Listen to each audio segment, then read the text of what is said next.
Hello guys. आज हम देखेंगे common divisor, greatest common divisor called as GCD. Okay, and उसके बाद देखेंगे को प्राइम। ओके, सो देखो 10th स्टैंडर्ड तक आपने जीसीडी, एलसीएम, एचसीएफ बहुत सारे फाइंड किए हैं। एचसीएफ और जीसीडी एक ही होता है।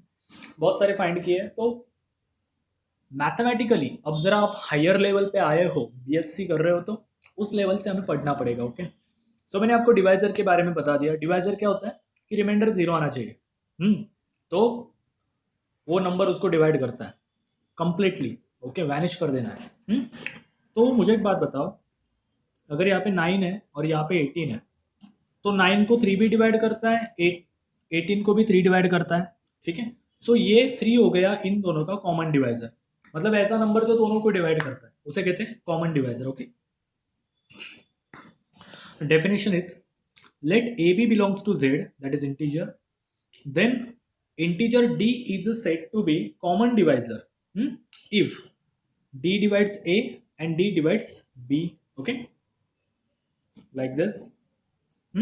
So देखो ये तो कॉमन अभी मैंने बताया कि अगर 9 और 18 का कॉमन डिवाइजर क्या आ जाएगा, इस 3, like this. 3 divides 9, 3 divides 18, so we called as a common divisor. Okay, so अब बारी आती है यहाँ पे जीसीडी की। अब ये जीसीडी क्या होता है? देखो, very common, interesting. Let A B belongs to Z, then there exist integer D, it's called as a GCD of A and B if, ये कब होगा? D divides A and D divides B, मतलब वो जो D है answer उसने दोनों को डिवाइड करना चाहिए। Then any common divisor of A and B divides D, मतलब ए और बी के कोई भी कॉमन डिवाइजर उठा लो। कोई भी कॉमन डिवाइजर उठा लो, वो उस बंदे को डिवाइड करना चाहिए, डी को। मतलब क्या? Greatest common divisor. आपने सुप्रीमम इन्फीमम देखा है? सुप्रीमम क्या होता है?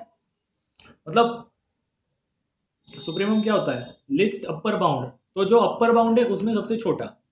हाँ, और इन्फीमम क्या होता है? Greatest lower bound. तो लोअर बाउंड में जो सबसे बड़ा होता है वो लाइक दिस। तो यही भी ऐसे है, कॉमन डिवाइजर में सबसे बड़ा, तो उसे कहते हैं greatest common divisor. Examples. Okay, तो सपोज करो यहाँ पे 4 और 16 है। ठीक है, तो यहाँ पे 4 और 16 मतलब छोटा हो जाएगा। ठीक है, 12 और 16 लो। अब इसके 12 के डिवाइजर कौन कौन है?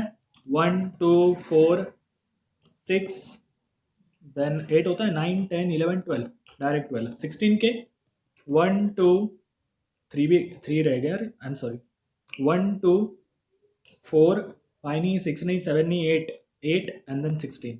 ओके, तो यहाँ पे कॉमन डिवाइजर कौन कौन से है? कॉमन डिवाइजर 1 है, 2 है, 4 है, बस 1 2 4 है। अब 1 2 4 में सबसे बड़ा कौन है? तो 4, therefore GCD is 4। Okay, GCD को ओपन ब्रैकेट से दिखाया जाता है, मतलब 12 और 16 का जीसीडी आ जाएगा 4। ओके, ठीक है। अब यहाँ पे मैं आपको ये इस तरह से बताता हूँ कि मतलब जो डेफिनेशन है उसकी तरफ से। ठीक है, अब ए की वैल्यू क्या है यहाँ पे? 12, बी की वैल्यू है 16। ओके, अब मैं कॉमन डिवाइजर 4 को ग्रेटेस्ट कॉमन डिवाइजर का दर्जा देता हूँ। तो सबसे पहली बात, पहली कंडीशन क्या थी? D divides A, D divides B, implies 4 divide 12, 4 divide 16। Yes, दोनों एग्री। दूसरा, ए और बी के किसी भी कॉमन डिवाइजर ने डी को डिवाइड करना चाहिए। अब यहाँ पे कॉमन डिवाइजर क्या था? 1 2 4। तो अगर यहाँ पे 1 divided 4, yes, 1 divided by 4, got it. 2 divided by 4, 4 divided by 4, yes, therefore D is a GCD, like this. Okay, इस तरह से। उसके बाद आता है को प्राइम नंबर। ये छोटी छोटी डेफिनेशन है जो आपको पता होनी चाहिए। ठीक है, को प्राइम नंबर, अगर इसे रिलेटिवली प्राइम भी कहते हैं। अगर किसी का जीसीडी 1 आ जाए तो उसे कहते हैं co prime number. Basically n and n+1 are co prime number. अगर आपसे किसी ने पूछा what is a general example of co prime number, तो n and n+1, मतलब 3 and 4 का जीसीडी क्या आएगा?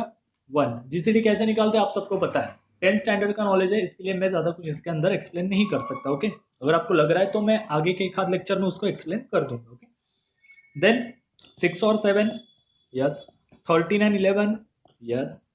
दो prime number always relatively prime होते हैं, मतलब उनका जीसीडी 1 ही आता है। 13 और 11 का जीसीडी क्या आएगा? 1 ही आएगा। Therefore like this, okay. So guys ये था पूरा जीसीडी, को प्राइम नंबर, कॉमन डिवाइजर, उसके हिसाब से, ठीक है। अब अगले लेक्चर में हम डिस्कस करेंगे जीसीडी थ्योरम के बारे में, जो एक इंपॉर्टेंट थ्योरम है एग्जाम पॉइंट ऑफ व्यू से, ओके। सो आज के लिए इतना ही। Thank you so much, have a good day, bye bye.